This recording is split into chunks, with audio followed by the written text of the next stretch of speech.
27절에는 특별히 이 길이라고 하는 단어가 굉장히 자주 반복이 되는데요. 11절부터 26절까지 계속해서 길에 관한 이야기들을 하고 있습니다.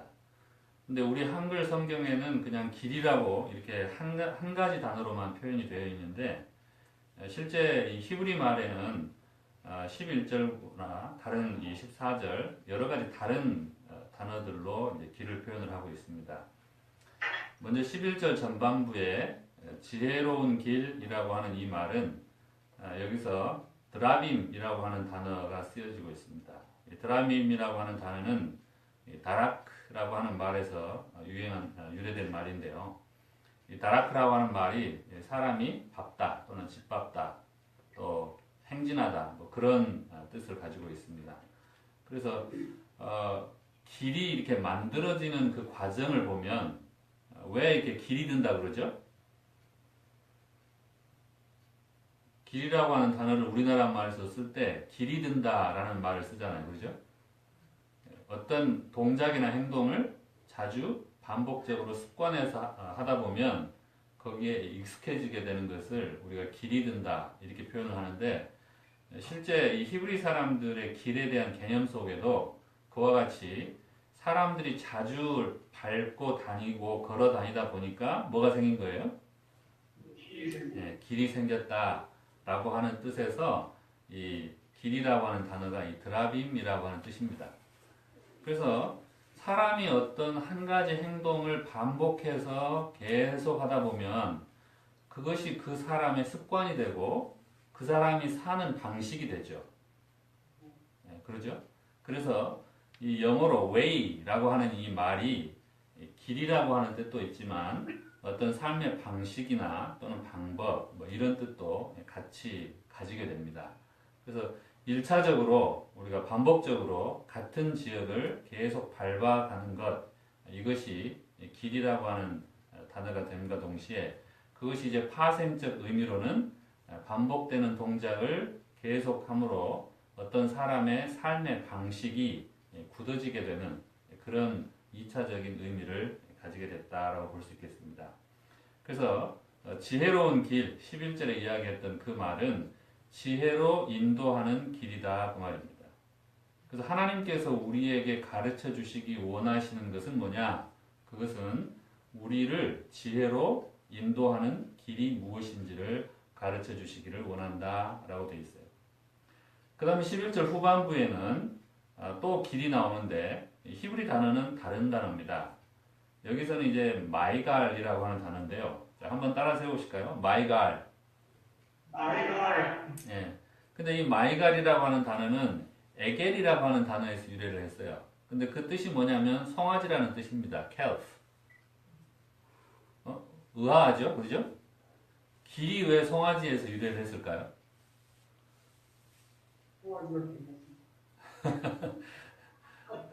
길이 송아지같이 생겨서 그래요? 이 송아지라고 하는 이 에겔이라고 하는 단어는 송아지라는 뜻만 있는 것이 아니고 참호라는 뜻도 있어요. 참호. 우리 군대 다녀오시는 분들 잘 아시죠? 군대에서 우리가 수경지를 만들 때 가장 중요하게 생각하는 건 뭡니까? 구덩이를 파가지고 참호를 만드는 일이죠. 그죠? 그래서 구덩이를 파서 참호를 만들어서 그 위에를 나뭇가지나 뭐 이런 걸로 덮으면 은폐나 은폐도 되고 또 태양이나 추위로부터도 어느 정도 막을 수 있고 또 적군의 어떤 뭐라 그러죠? 적군으로부터 우리를 숨길 수도 있고 여러 가지 좋은 장점들이 있습니다. 그래서 그 참호를 파게 되는데 이 에겔이라고 하는 말이 이제 그런 뜻이 있어요. 그래서 이 마이갈이라고 했을 때의 이 길이라고 하는 의미는 영어로 직접적으로 번역을 하면 이제 패스입니다. 패스. 그래서 사람이나 뭐 동물 여러 가지 것들이 자꾸 밟게 되면 다른 지형보다 그 길이 어때요? 들어가죠, 그렇죠? 다른 지형보다 낮게 들어가요. 자꾸 거기를 밟기 때문에. 그래서 이제 길이 표시가 나는 것입니다. 그래서 여러분들이 산에 이제 사람들이 자꾸 길을 이렇게 밟아 다니면 주변 지역에는 스쿨이나 이런 것들이 무성해 있는데 사람들이 자주 다니는 길만 움푹 들어가 있죠. 그리고 아무도 안 자라고. 그래서 아마 이 패스라고 하는 길이라고 하는 말이 생겼는데 1차적으로 드라빔이라고 하는 단어가 어떤 삶의 방식을 나타내는 거라면 이 패스라고 하는 이 길은 그만큼 실제 물리적인 우리가 이렇게 걸어 다니는 이제 그런 길을 실제로 의미를 하고 있습니다. 그래서 내가 너희에게 지혜로 인도하는 길을 가르치겠다라고 했을 때는 드라빔이라는 단어를 쓰고 그 다음에 정직한 길로 내가 너를 인도하겠다, 직접 데리고 다니겠다라고 하실 때에는 실제적으로 사람들이 걸어 다니는 길을 나타내는 이 마이갈이라고 하는 단어를 썼습니다. 근데 여기서 이 정직한 길이라고 했을 때 그 정직, 그 직자가 무슨 직자죠? 고들직자죠. 고들직자, 그죠? 그래서 영어로는 upright라고 합니다. upright, 똑바른. 그래서 길이 이렇게 구불구불하지 않고 어때요? 똑바로 나 있는 애, 대로란 뜻이죠. 그래서 하나님께서 우리가 지혜로 인도하는 길을 가르쳐 주실 뿐만 아니라 그렇게 고든 길로 우리를 데리고 직접 인도해 가시겠다. 그런 약속의 말씀이 이 11절에 나와 있습니다. 감사합니까? 네. 예, 우리가 뭐 여기저기 혼자 찾아서 헤맬 필요가 없이 하나님께서 가장 좋은 반듯한 길을 우리를 위해서 준비해 놓고 그 길로 우리를 인도해 가시겠다라고 하는 말씀이신데요. 이제 그 반대로 아까 우리 이 14절에는 이제 사악한 길이 나옵니다. 사악한 길. 거기서 말하는 그 길은 또 다른 단어예요. 오라흐라고 하는 단어입니다. 자, 따라서 해봅시다. 오라흐. 오라. 예, 우리가 옛날에 그 버스를 타면 차장들이 버스 기사한테 뭐라 그래요? 오라이 하죠. 그 말과 참 비슷한 말입니다. 오라. 근데 이 오라이란 이 말은 go 가다라는 뜻도 있고 wander 헤매다 또는 방황하다 뭐 그런 뜻도 있고 굉장히 길게 다니는 journey 여정이라고 그러죠. 긴 여행. 짧은 트립이나 트래블이 아니라 인생 전반에 걸쳐서 가는 길인 그런 journey 여행이라고 하는 뜻을 가지고 있는 이 아라흐라고 하는 말에서 유래된 단어입니다. 그래서 벌써 이 길이라고 하는 단어 자체가 사악한 길이다라고 했을 때는 우리가 그리 가면 어떻게 된다는 거예요? 길을 헤매게 된다고 말해요. 우리가 그쪽으로 가면 뭐 한다고요? 헤매게 되는 길. 그러니까 그 길이 좋은 길이에요? 안 좋은 길이에요? 안 좋은 길이에요. 안 좋은. 그래서 사악한 길을 할 때는 드라빔이나 마이갈이라고 하지 않고 뭐라고 그래요? 네, 방황하다라는 뜻을 가지고 있는 이 오라흐라고 하는 단어를 써서 표현을 합니다. 그래서 이런 사악한 길로는 가라고요? 가지 말라고요? 네, 이런 이 사악한 길로는 가지 마라. 이런 뜻으로 사용을 하고 있습니다. 아마 이제 여러분들이 그 역사에 대해서 관심이 있으신 분들은 대제국을 건설하는 사람들이 길을 만드는 모습을 자꾸 볼 텐데요. 우리가 일반적으로 길 하면 가장 첫 번째 떠오르는 것은 도시와 도시 또는 마을과 마을 서로 이렇게 뭐 하는 거예요? 사람들이 왕래할 수 있도록 이렇게 연결 짓는 것을 길이 첫 번째 표현합니다. 두 번째는요? 두 번째는 목적지를 나타내죠. 뭐 서울로 가는 길, 뭐 천국으로 가는 길 해서 천국길 또는 뭐 서울길 이런 식으로 그 길 끝에 있는 목적지를 보통 나타냅니다. 그 다음에 세 번째는 이 길이라고 하는 것은 그 길을 통해서 사람들이 서로 소통도 하고 또 왕래도 하고 물자도 교환하고 이제 사람들 간에 서로 그렇게 인터랙션 하는 상호작용을 하는 그런 것들을 나타내기도 하고요. 일단 우리 집 앞에 길을 냈다라고 하는 것은 우리 집을 다른 사람들에게 어떻게 하겠다는 거예요? 개방한다는 뜻이죠. 오픈하겠다는 거예요. 그죠? 그리고 이제 그 오픈한 것을 통제하기 위해서 그 길에다가 뭘 세웁니까? 게이트. 문을 세우죠, 문을. 그래서 천국 가는 길에도 천국문이 있어요, 없어요? 있어요. 그래서 들어와야 될 사람만 들어오고 들어오지 말아야 될 사람들이 오면 어떻게 해요? 예, 그 문을 딱 닫아서 예, 그 길을 통과하지 못하도록 예, 그렇게 합니다. 그래서 이 길이라고 하는 것은 연결 또는 목적지 또는 소통 또는 개방 이제 이런 것들을 나타내는데요. 이 길을 통해서 세상을 제패한 나라들이 과거에 있었습니다. 그 대표적인 나라가 어디입니까? 로마. 네, 그래서 이 로마가 팍스 로마나 로마 제국을 건설을 하면서 그들이 한 말이 있어요. 그게 뭐예요? 모든 길은 로마로 통한다. 네, 아주 잘 아시네요. 모든 길은 로마로 통한다. 그거를 한자성은 네 글자로 이야기하는 뭐예요? 그 옆에 있잖아요. 뭐예요? 모든 길은 하나로 통한다. 이거를 사자성어로 뭐라 그런다고요? 아니 그 옆에 화면에 안 보입니까? 왜 여기 안 보여요? 화면이 안 보여요 지금? 네. 그러면 뭐가 보여요? 저만 보여요? 네. 그러면 빨리 말씀을 하셨어야죠.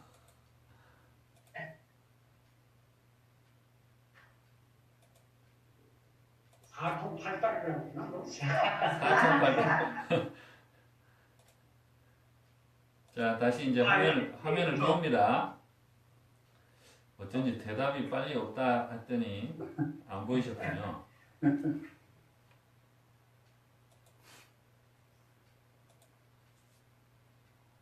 자, 이제 잘 보입니까? 예. 네. 모든 길은 로마로 통한다. 이걸 뭐라 그런다고요? 네, 1대1로, 1대1로 라고 한다고 말해요. 그래서 이 옛날 그 팍스 로마나를 꿈꾸는 나라가 현재 어느 나라예요? 미국. 팍스 차이나죠, 팍스 차이나. 박사이나. 팍스 아메리카나는 이미 이루었고, 지금 이제 그걸 추구하는 나라가 어디예요? 네, 지금 이제 G2에서 G1으로 도전을 하고 싶어 하는 이 중국이 1대1로 사업을 지금 하고 있잖아요. 그래서 그 로마 당시에 로마가 만들었던 그 길을 이렇게 표시를 했는데 보시면 그 로마는 이탈리아 반도에서 시작을 합니다. 이 장화같이 보이는 여기 화살표 보이시죠? 네, 여기가 로마인데 이 로마가 이 시칠리아 섬을 통해서 바다로 해서 이렇게 아프리카 북부 지역까지 또 여기 이제 스페인 반도죠. 스페인 쪽, 그다음에 북유럽 쪽, 영국까지 그리고 또 이쪽 이탈리아 반도에서 이쪽 소아시아 쪽으로 넘어와서 아시아 지역까지, 그죠? 그래서 대륙이 몇 개가 걸쳐 있어요?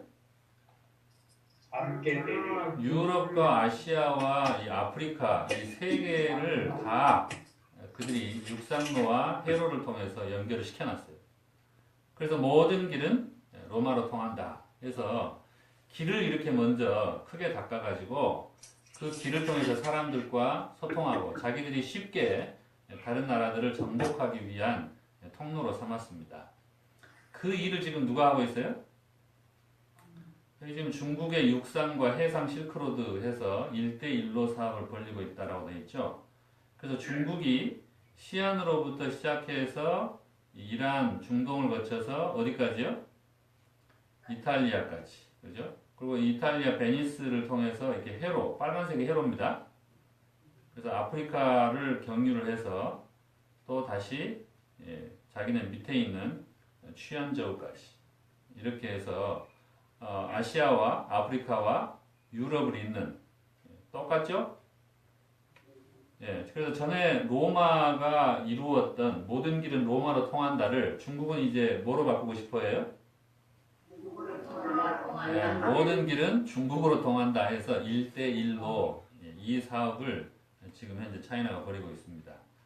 당시 로마와 지금 현재 중국의 차이점은 뭘까요? 로마는 로마 연합을 구축을 했죠. 이 길을 통해서. 그래서 다른 이방 민족들에 대해서도 그들이 비록 점령을 해서 자기네가 그 전쟁을 통해서 승리를 했지만 그 패한 나라 사람들을 노예나 이런 것으로 삼기보다는 자신들의 동맹국으로 삼고 그들이 원하면 똑같은 로마 시민권을 자유롭게 얻을 수 있도록 허가를 해줬습니다. 또한 세금도 자기네 나라 시민들과 똑같이 11조를 바치도록 그렇게 했기 때문에 일단 로마의 전쟁에 패해서 졌지만 그런 어때요?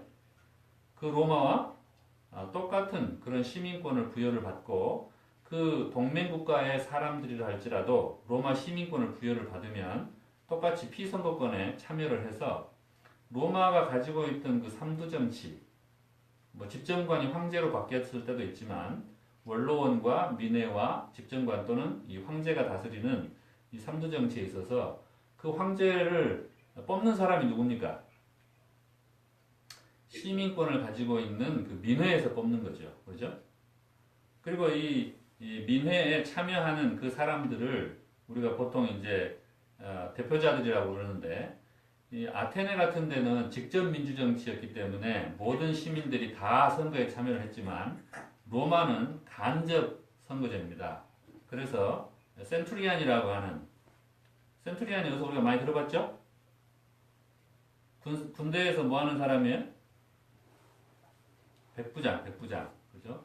100명의 군사들을 돌보는 그 장수를 우리가 백부장이라고 그러는데 그와 같이 이 일정 지역에 대해서 대표자들이 뽑혀서 그 사람들이 집정관을 선출할 수 있는 민회에 참여를 하게 됐습니다.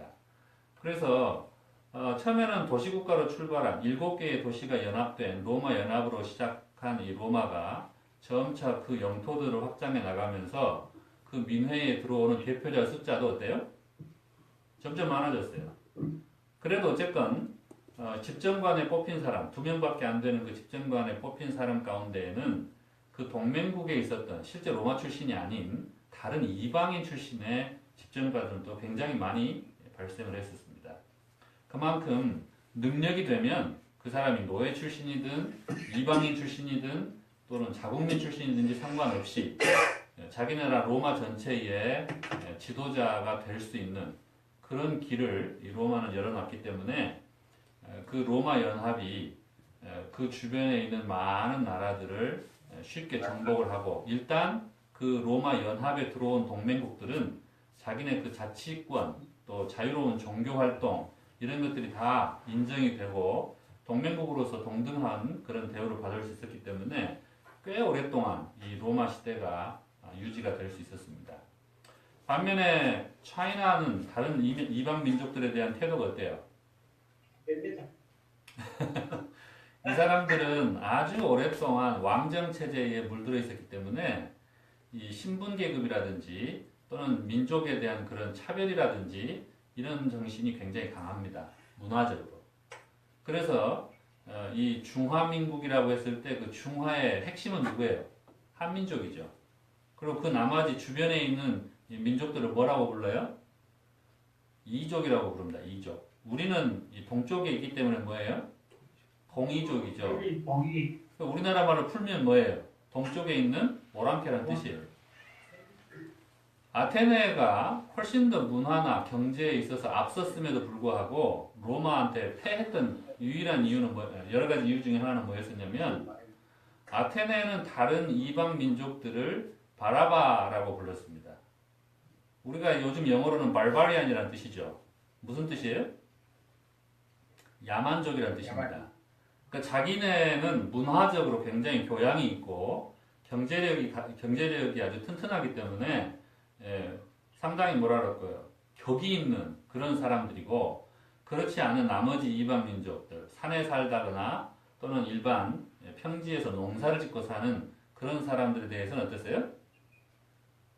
바바리안, 야만족이라고 깔봤습니다. 그래서 아테네가 직접 선거제를 도입했던 이유는 그 시민권이 아테네 태생의 사람들에게만 주어지고 나머지 도시국가에서 똑같은 그 그리스 내에 있는 다른 도시국가에서 아테네로 오면 그 사람들한테는 시민권을 줘야 안 줘요? 예, 우리가 잘 들어서 알고 있는 아주 유명한 아리스토텔이나 아리키미데스 같은 그런 사람들도 이 아테네에서 시민권을 줬어요, 안 줬어요? 예, 안 줬죠.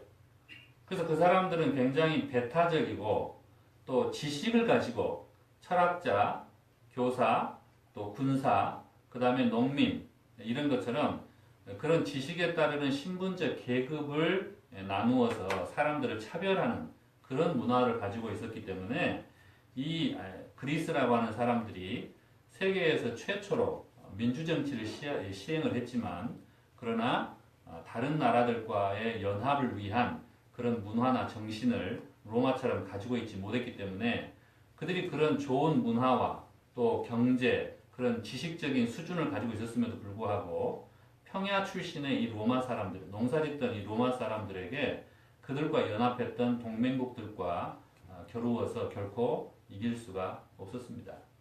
그래서 그리스는 결국 로마에게